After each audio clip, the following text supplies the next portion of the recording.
Halo, selamat sore. Kali ini kita bahas tentang pertandingan yang berlangsung tadi malam antara Indonesia dan Bahrain dalam kualifikasi Piala Dunia yang dilakukan di negara Bahrain sebagai hostnya. Semua pasti tahulah bagaimana pertandingan yang berjalan tadi malam antara Indonesia dengan Bahrain karena ini disiarkan oleh 48 negara dan semua negara pasti tahu tentang apa yang terjadi. Sebenarnya kejadian seperti tadi malam ini bukan hanya pertama kali dialami oleh Indonesia. Pada piala kualifikasi Olimpiade, Indonesia juga mengalami kejadian serupa yang kurang menguntungkan dengan wasit yang berasal dari Timur Tengah. Dan ini juga yang menjadi perhatian dari negara-negara Asia, bukan hanya Indonesia tapi juga Thailand dan Jepang juga mengalami hal yang sama, memiliki pengalaman yang serupa dengan Indonesia. Nah, ini ada istilah menarik dari Jepang, di mana menyebut wasit yang berasal dari Timur Tengah dengan peluit peluit Timur Tengah. Ini karena terlalu seringnya Jepang mendapatkan perlakuan yang menurut mereka tidak adil. Namun karena mendapat perlakuan seperti itu, Jepang sudah memahami gaya-gaya permainan pemain sepak bola yang berasal dari Timur Tengah dan juga wasit yang berasal dari Timur Tengah dengan menciptakan skor gol di atas 2. Dan setiap permainan, mereka selalu berusaha menciptakan gol sebanyak-banyaknya jika berhadapan dengan negara Arab. Ini untuk menghindari kejadian seperti yang dialami oleh Indonesia tadi malam. Dan dengan skor yang telak seperti itu, maka negara-negara Arab baik wasitnya maupun negara lawannya itu tidak akan bisa mengakali permainan dari timnas sepak bola Jepang. Nah, berikut ini beberapa komentar dari netizen Thailand dan juga Jepang yang mendukung timnas Indonesia.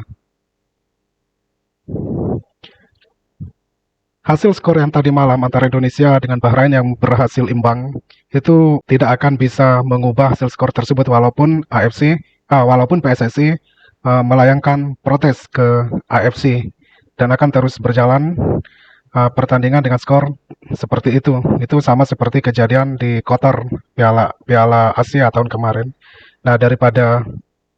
Sebaiknya untuk selanjutnya Indonesia fokus pada pertandingan selanjutnya yang akan berlangsung tanggal 15 minggu depan di Cina. Seperti yang kita ketahui, Cina sampai sekarang belum mendapatkan skor dan ketiga pertandingannya selalu kalah dari lawannya. Dan ini juga kesempatan bagi Indonesia untuk mendapatkan skor dari Cina. Kalau kita perhatikan siapapun timnas yang berada di grup C kualifikasi Piala Dunia ini, jika tidak meraih poin dari Cina, maka dia akan tersingkir. Karena kalau kita lihat sekarang ini, skornya itu hampir semuanya merata, kecuali Jepang ya. Jepang sepertinya sudah di atas ya, karena terlalu superior Jepang itu. Setiap pertandingan selalu mencetak gol yang banyak dan tidak pernah kalah dan menang terus. Ini berbeda dengan Indonesia, walaupun Indonesia tidak pernah kalah, tapi tidak pernah memenangkan pertandingan juga.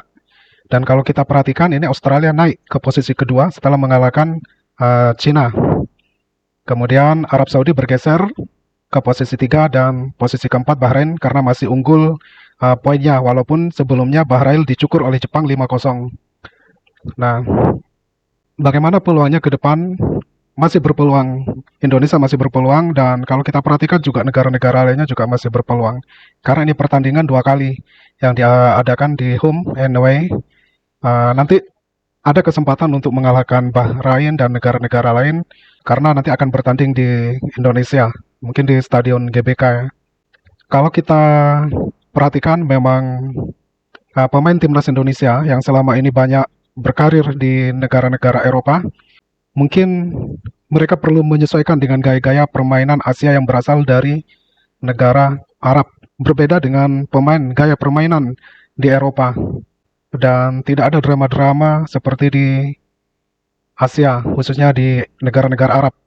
Dan ini kita lihat ciri khas permainan negara Arab itu sangat kekanak-kanakan. Tersenggol sedikit langsung guling-guling, teriak-teriak, gayanya seperti anak kecil gitu. Dan ini sangat memuakkan tidak hanya bagi orang Indonesia, juga bagi negara-negara lain. Jepang juga kesal sekali. Demikian juga dengan Australia.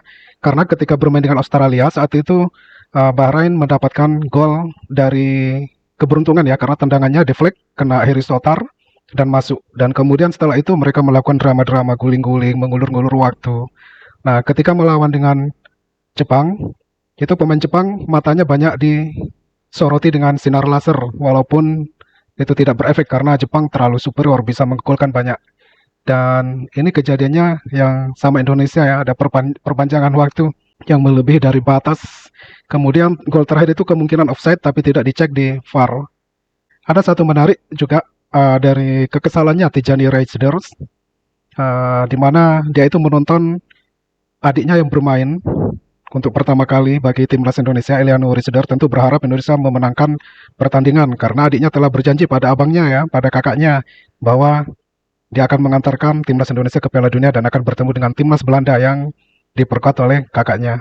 Namun dengan hasil tadi malam itu juga memantik emosinya sang kakak ini karena perlakuan yang kurang adil bagi timnas Indonesia, di mana ada adiknya yang bermain di dalamnya.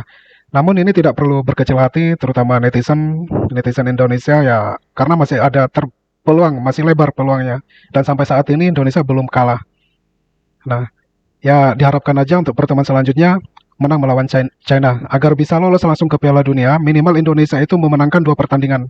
Yang lainnya dapat mencuri poin, seperti draw. Nah, syukur kalau menang 3 pertandingan, itu akan memperkuat posisi Indonesia yang langsung lolos ke Piala Dunia. Oke, mari kita simak video berikut ini.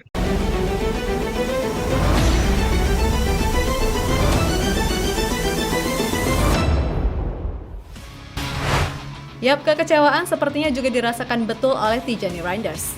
Sebab bagaimanapun, itu adalah momen spesial bagi dirinya melihat sang adik debut untuk timnas Indonesia. Bagi Tijani yang tampak nonton dari layar kaca, apa yang terjadi sungguh sangat memalukan. Dan mungkin setelah ia mengetahui fakta yang ada termasuk asal-usul wasit dan para asistennya yang sama-sama dari Timur Tengah, lalu Presiden AFC yang ternyata orang Bahrain, membuat Tijani beneran asli merasa ini adalah sebuah skandal besar yang sangat memalukan.